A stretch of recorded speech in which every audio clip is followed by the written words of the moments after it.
इलियासी का भाषण देती है उसको सिक्योरिटी मिल गई। कंगना रनावत बयान देती है उठपटांग उसको सिक्योरिटी मिलती है। अरे किसी दिन मैं भाजपा में चला गया तो ये मेरे आगे पीछे 50 आदमी खड़े कर देंगे कि सरदार जी की दाढ़ी का बाल भी टेढ़ा नहीं होना चाहिए। वो लोग हैं मुसलमानों को बायकॉट करो, इनको दमाद मुसलमान चाहिए पर हिंदुस्तान में मुसलमान नहीं चाहिए। आज इसके अंदर मुसलमान भी मिलेगा, सरदार भी मिलेगा। आप उनकी पगड़ियां हटाओगे तो बाल नहीं होंगे और दाढ़ी खींचोगे तो हाथ में आ जाएगी। रात प्रचार करते हुए जब मनीष सिसोदिया से पूछा जाता है बिल्किस बानो के बारे में तो कहते हैं हम इसके बारे में नहीं जानते, हम तो स्कूलों की बात करेंगे। देखिए जो देश की महिलाओं का, बहन बेटियों का आप समझिए सम्मान नहीं कर सकते, ये गुजरात की जनता को बहुत मुंह तोड़ जवाब देना चाहिए। आज पूरे मुस्लिम समाज को मैं कहता हूँ इनका बहिष्कार करना चाहिए आज सही मायने में। आम आदमी पार्टी का आपके पास तो 3 लाइव एग्जाम्पल हो गए। दिल्ली दंगों में केजरीवाल और अमित शाह का नाम आ गया। ये समझिए कोर्ट की पूरी रिपोर्ट आ गई, जज की रिपोर्ट आ गई कि दिल्ली दंगों के अंदर कौन शामिल है, केजरीवाल शामिल है। दिल्ली दंगों में कौन शामिल है, अमित शाह शामिल है। जिस आदमी का दिल्ली दंगों में नाम आया है उसको देश का मुसलमान अगर प्यार कर रहा है तो ये सोचने की बात है। अगर जिस आदमी का बिल्किस बानो के साथ एक कितना मेरी बात समझे देश के लोगों का महिलाओं के लिए सम्मान होता है, वो आदमी कहता है हमें कोई मतलब नहीं है उस बात से, जो हो रहा है हो गया, हमें क्या मतलब। ये उनसे पूछो जो उसका मुद्दा उठा रहे हैं, हम तो मुद्दा उसका उठा रहे हैं अस्पतालों का। हम तो मुद्दा आ रहे हैं अस्पतालों के मुद्दे उठाने वाले। कोरोना काल में तेरे अस्पतालों के बाद लोगों ने दम तोड़ दिया, ऑक्सीजन की सप्लाई नहीं दे सके, तुम अपने घरों के अंदर छुप के बैठ गए। जितनी बार भी कोरोना हुआ हर बार केजरीवाल को हुआ। आप ये समझो कांग्रेस के कार्यकर्ताओं का नहीं हुआ जो सड़कों पे वहां लोगों की सेवा कर रहा था, हर बार कोरोना केजरीवाल को हुआ और चौथे दिन बाद ठीक हो गया। आप समझो इस बात को। ये कमजोर लोग हैं, ये देश की चुनौतियों का सामना नहीं कर सकते, ये बंद कमरे में बैठने वाले लोग हैं, ये ट्वीट पे ट्विटर खेलने वाले लोग हैं। आप ऐसे लोगों से उम्मीद करते हो देश और दिल्ली के लिए काम करेंगे? आप नारे लगते हैं भाई। आप ये कह रहे हैं कि दंगों में नाम आया अमित शाह का, केजरीवाल का, लेकिन उमर खालिद तो अभी भी नहीं छूटे। मैं एक छोटी सी बात जानता हूं कि संघियों के राज में मुसलमानों को प्रताड़ित किया जा रहा है। उमर खालिद जैसे कितने बेगुनाह लोगों को, कितने मैं आपको बताऊंगा जो आप रिपोर्टर लोग होते हैं, ऐसे लोगों को उठा के जेलों में बंद किया जा रहा है। आज मुसलमानों के ये वजूद को खत्म करने की बात करते हैं, पर मैं इनसे बता दूं कि देश में संघियों का कोई योगदान नहीं रहा आजादी को लेकर के। जितना योगदान मुसलमानों का रहा, हिंदुओं का रहा, सिखों का रहा, हर समाज का योगदान रहा। पर जो संघी समाज है उसको तो हम हिंदू भी नहीं मानते।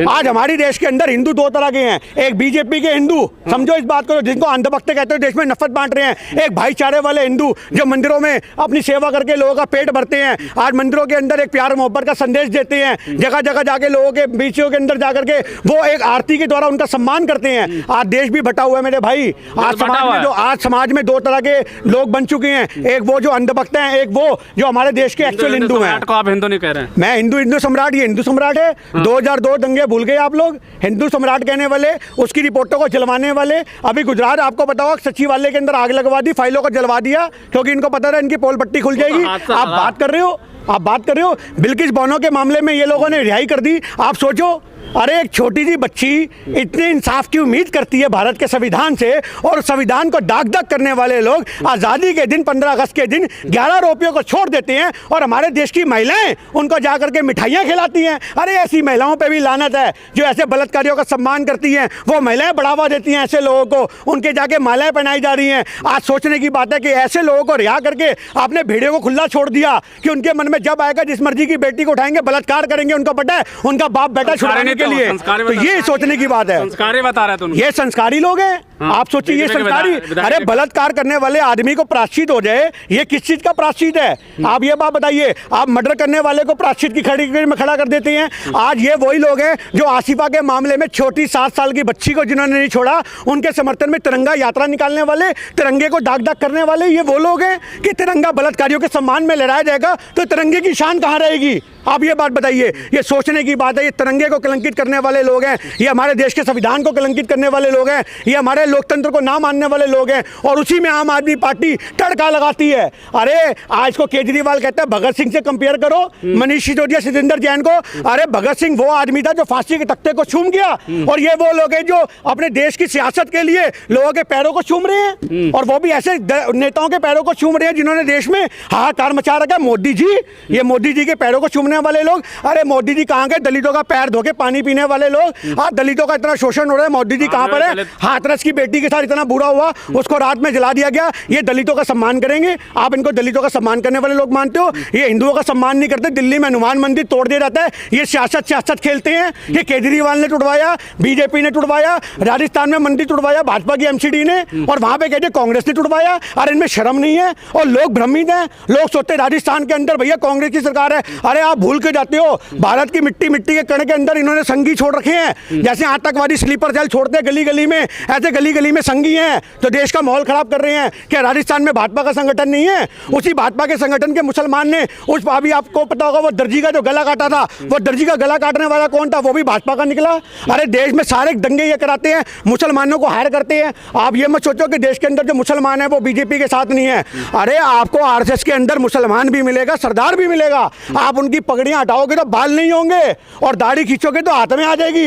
ऐसे ऐसे सरदार इन्होंने भर्ती कर रखे हैं, ऐसे ऐसे मुसलमान इन्होंने भर्ती कर रखी है जिनका ईमान नहीं है। हमने बचपन से एक चीज सीखी थी कि मुसलमान ईमान का बहुत पक्का होता है, पर इन्होंने ऐसे ईमान जो बेचने वाले मुसलमान हैं उनको अपने आरएस में भर्ती कर रखा है। आज आप ये देखो, ये कहते हैं मुसलमानों को बायकॉट करो, इनको दामाद मुसलमान चाहिए पर हिंदुस्तान में मुसलमान नहीं चाहिए। आप ये बात बताइए, आज कितने सारे दामाद इनके मुसलमान हैं पार्टी के अंदर, और इनको हिंदुस्तान में मुसलमान नहीं चाहिए। करो सांसद। अरे मैं कहता हूँ ऐसे सांसदों का बहिष्कार करना चाहिए जो देश में आग लगाने का काम कर रहे हैं। इंटरनेशनल लेवल पे हमारी थू करवाने वाले लोगों को आप कहते हो कि वो हमारे देश के संविधान को मजबूत करेंगे। संवैधानिक पद पे बैठ के, संवैधानिक पद पे बैठ के देश को जोड़ने की कसम खाने वाले लोग देश को तोड़ने का काम करते हैं, सिर्फ किस लिए? काटने की बात होती है, सजा होती है। यही मैं आपको कहता हूं, क्योंकि ना ये आप समझ नहीं रहे। वो सांसद का बयान इसलिए ऐसा है क्योंकि उसको पता है कि अगर बीजेपी में लंबी छलांग लगानी है, मुख्यमंत्री का चेहरा बनना है, तो हिंदुओं का पक्ष करो, मुसलमानों का बायकॉट करो। अनुराग ठाकुर ने क्या किया, कपिल मिश्रा ने क्या किया, जिनको बंदा नहीं जानता था आज वो अनुराग ठाकुर मंत्री बन के बैठ गया।